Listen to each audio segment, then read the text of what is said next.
Hi guys, Vex here. Update 2.2 just went live, and with it we got a new event, a returning map, as well as plenty of changes and updates. In this video, I will cover everything you need to know, so without further ado, let's dive into it.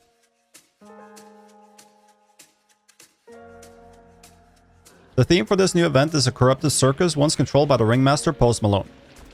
This event, as per usual, brings a battle pass, which you may progress through to unlock unique rewards.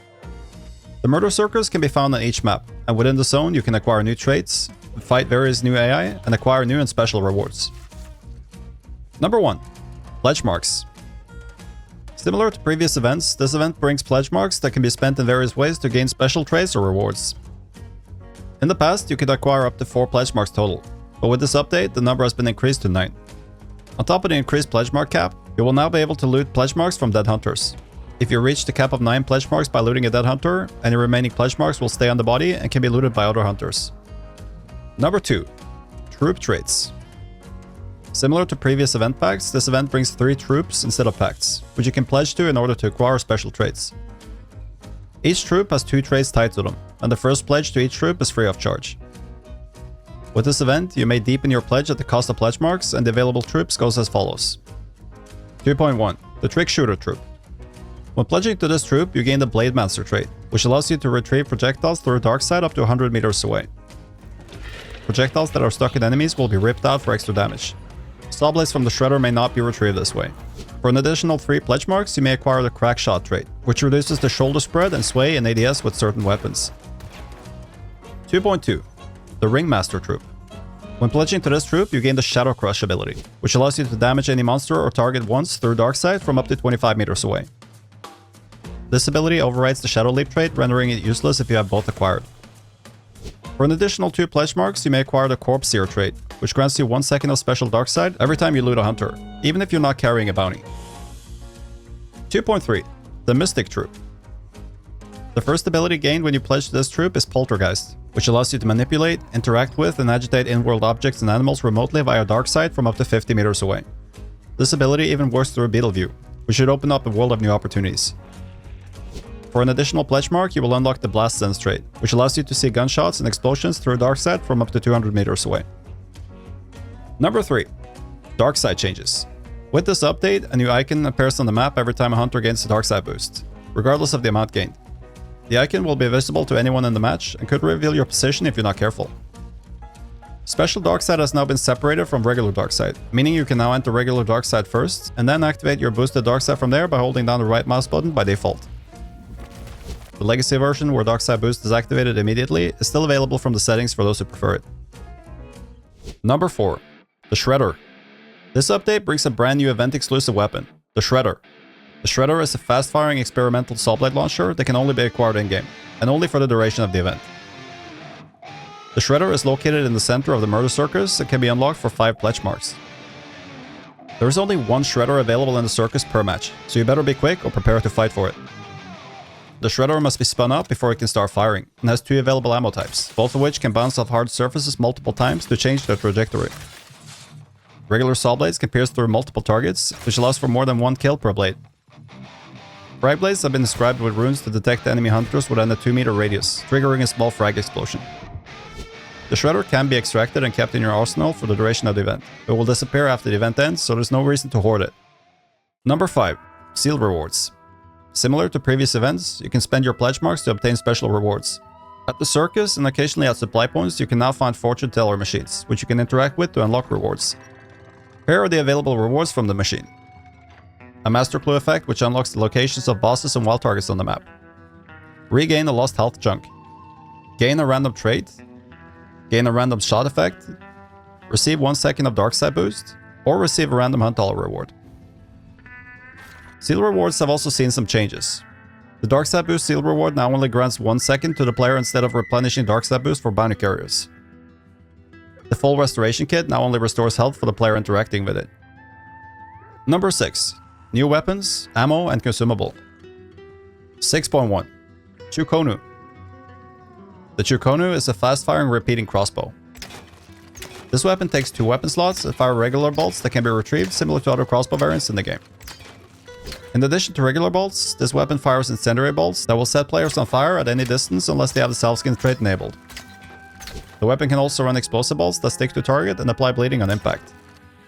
The explosive bolts have a trigger delay and will also trigger other nearby bolts when they explode. 6.2. 1865 Carbine Aperture. The 1865 Carbine was introduced to the game with the 1896 update. This weapon packs quite a punch, as it deals 145 damage. The 1865 Carbine has now received an aperture variant for increased zoom and ADS, which should be interesting, especially considering how low the default muzzle velocity is for this weapon. 6.3. Maynard Sniper Silencer. With the last update, the Maynard Sniper was introduced to the game, and with this update, the weapon has received a silencer version. This rifle has gained a lot of popularity, and so it will be interesting to see how this plays out considering this is the first silenced sniper rifle to be introduced to the game. 6.4. Krag Silencer. The Krag has received a silenced variant, which should be interesting considering how powerful this rifle feels overall. In case you missed it, I recently posted a Krag Mastery video where I play the other available variants for this weapon, so why not check that out after watching this video. I'll leave a link in the description. 6.5. Sparks Pistol Silencer. The final weapon variant added with this update is the Sparks Pistol Silencer. This weapon often acts as a sidearm for long ammo rifles as it greatly increases the overall ammo pool. With this new variant, you will not only get more ammo for your main weapon, but also the ability to silently deal with enemy hunters and AI, which will likely make this a very popular sidearm going forward. 6.6. Subsonic Ammo. This new ammo type travels slower than the speed of sound for quieter gunshots and can be fired by the weapons listed on the screen. With this new ammo type being added to the game, we are also seeing some changes to how silencers work, which brings me to my next point. 6.7. Silencer changes. As you can see, there are a few new silenced weapons with this update, and on that note, silencers have received the following changes. Silenced weapons now make more sound by default. Subsonic ammo brings down the volume to the previous levels, similar to how silencers worked prior to this update. Non-silenced weapons will also benefit from subsonic ammo to make less noise. 6.8. Recovery Shot. This update brings a brand new consumable, the Recovery Shot, which restores the lost health chunk upon use. Keep in mind, the shot only restores one lost health chunk, which still has to be healed afterwards. This new shot should make it a lot easier to consistently recover lost health bars. Number 7. Custom Equipment Animations. With this update, we are getting custom animations for specific weapons. These animations can be applied to the relevant equipment through the inventory and is shared between all instances of the same equipment. Here are the available animations from the Battle Pass. Blade Revolver for the Knuckle Knife. Exhibition Drill Spin for the Krag. Fake Surrender for the Sparks Pistol. And Lever Spin for the Centennial Shorty. There are also 2 available animations that can be purchased for Blood Bonds. The Blood Shake animation for the Katana. And the Bruiser's Twirl for the Dusters. Number 8. Gunplay changes. With this update, we are seeing some changes to gunplay, including the following. Contraband scopes no longer have cracks in them, making them a lot more useful overall. The Vetterli Cyclone now has less recoil than before. Steady Aim now stabilizes the aim a lot quicker than before. The Vandal and his variants now have reduced recoil and spread. The Sparks Pistol reload time has been reduced from 5 seconds to 3.4, which makes it even more useful than before. The uppercut ammo capacity has been reduced. Finally, the cycle time on the Spectre and his variants has been improved, which might make the shotgun a lot more popular going forward. Number 9. Gameplay changes. Some dark side abilities, such as Poltergeist and detonating Dark Dynamite satchels, can now be performed through Beetle View. Throwing axes and knives have been changed to melee attack with the left mouse button and prime a throw with the right mouse button, which should make them a lot easier to use. Throwing knives have also been buffed with increased fire rate. Steel bolts for the crossbow now deals the same damage as regular bolts, which should make them a lot more useful overall. Some items have been removed from the saddlebag's item pool, and the recovery shot has been added as an option, which could come in handy. Number 10. Fast Fingers. This new trait allows you to prepare bullets for faster reloading when you're playing the Springfield or the Sparks as well as their variants, with the exception of the Sparks pistol. With this increased rate of fire, both the Springfield and the Sparks should be a lot more viable going forward. This trait can be acquired for 4 trait points. Number 11. The Lawson Delta map is making its return. With this update, the Lawson Delta map is making a return with a complete upgrade to the current standard. This should be a welcome sight and bring a fresh experience for all hunters, whether you're new or returning. This makes for a total of 3 maps in the current rotation, with the cell still waiting for a revamp. Number 12. Ear ringing. The ear ringing feature has been expanded to be triggered by more sources, including explosives, barrels, gunshots, scrap peek, and other AI. The degree of ringing is determined by the distance to the source. Number 13. Custom ammo scarcity. Certain ammo types can now only be found in-game. For now, this includes the following ammo types: Dodge 96 FMJ and Dum-Dum, Centennial Dum-Dum, Scottfield Dum-Dum, Nagant Officer Dum-Dum, and Colwell Conversion Dum-Dum. Any instance of these ammo types already owned when the update hits can still be used. Number 14. Hunter Progression. 18 new hunters available to unlock have been added via Hunter Progression. Reaching level 50 with certain hunters now unlock their next tier. Hunters with progression have 3 tiers: Rookie, Survivor, and Veteran, and all of these hunter unlocks are permanent. Finally, a new hunter progression screen has been added to view all hunters with progression unlocks. The base variants for all of the progression hunters are unlocked via Bloodline or Prestiging. Number 15.